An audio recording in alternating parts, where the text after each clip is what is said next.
Twitter and the Indian government are at loggerheads. The microblogging platform has been pulled up by the central government for not doing enough or not acting against objectionable content, hashtags and tweets that spread hatred and inflammatory messages on its platform. Twitter, however, asserts that it is a free space and will not clamp down on freedom of speech. Let's understand, when did all of this start and why has Twitter succumbed under the pressure of the government? Let me explain this information war to you through a timeline.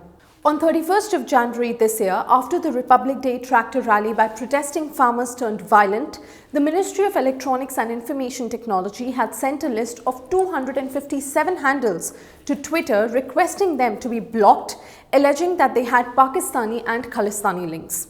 Cut to February 1st, Twitter India blocked several accounts that were reportedly tweeting or sharing information on farmers' protests.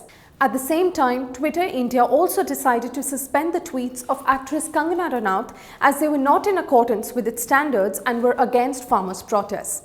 Soon after blocking the specified 250 accounts, Twitter said it did not take any action on accounts of news organizations, journalists, activists and politicians. The company said it will continue to advocate for the right of free expression on behalf of the people it serves.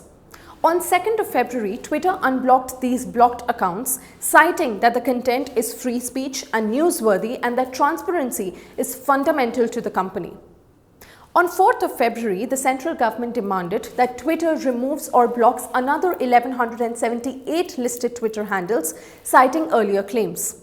On 10th of February, while the government pulled up Twitter for not complying with its orders, several BJP leaders urged their followers to switch to Indian or the homegrown microblogging platform and Twitter's rival, Govt. On 11th of February, Union Information and Technology Minister Ravi Shankar Prasad in the Parliament warned social media platforms against the spread of fake news. The Union Minister said that the government will take action against such platforms if they are used to spread hatred or fake news. Twitter had earlier refused to comply with the government's orders, following which the government expressed displeasure over differential treatment by the company in its handling of the Capitol Hill riots in the US and the Red Fort violence in Delhi. The government said that lawfully passed orders are binding on any business entity and must be obeyed immediately. The government also said that if they are executed days later, it becomes meaningless. Now, under the pressure of the Indian government, Twitter then took down more than 97% of the handles that the centre had sought to be blocked for promoting inflammatory content in connection with the farmers' protests. In the middle of this, the crucial question is the government trying to curb free speech and the ability of people to express their views and thoughts on social media? Today, the government is in a face-off with Twitter. Tomorrow, it could be any other social media platform.